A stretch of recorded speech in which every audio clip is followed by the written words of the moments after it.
Okay, what we're doing is we're doing a critique of some of the testimony that was given at the assembly by Greg Sovas and also by Doyle, an industry rep. Chairman Sweeney and members of the Environmental Conservation Committee. I'm Mike Doyle, Executive Director of the New York State Petroleum Council. First, comparing the 2009 SGEIS document to the one released in September 2011, significant changes and additional prohibitions with expanded setbacks have been made without discussion and input from the industry. Consequently, the prohibitions and setbacks forestall production efficiencies from the process. For example, DEC has now proposed, however, that surface drilling in some areas, primary aquifers and floodplains, is off limits, along with expanded setbacks from other water resources, wetlands, streams, water wells, etc. Okay, Mike Doyle, this is it. He complains that the wells cannot be drilled in 100-year floodplains. Well, the problem with that is that, and this is, he's complaining as if that's a problem in New York State. Of course, the problem is that they can't be drilled in 100-year floodplains in any state. So he's in effect arguing for a lower standard in New York, a standard that they would have to meet in just about every other state. He also complains about expanded setbacks from water wells. And I don't know where he gets this, but the setback from water wells in New York State is only 500 feet.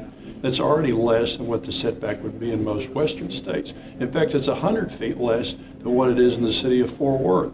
So I don't understand why they're complaining about New York regs as being too stringent and referencing things like floodplains and water wells when the standards are already clearly inadequate. He doesn't offer any rationale for proposing to reduce those setbacks. He sort of whines about the setbacks, but he doesn't actually suggest what they should be, and he doesn't offer any justification whatsoever for why they should be lowered, other than the fact that their industry is whining about them.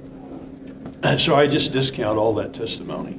It's misleading. It's bogus because it's out of context with what setbacks are in other states.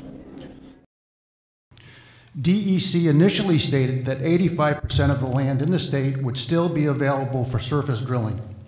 However, one company with holdings in New York has estimated the actual percentage based on lease holdings and additional environmental constraints, slopes, wetlands, etc., is actually closer to 40 to 50%.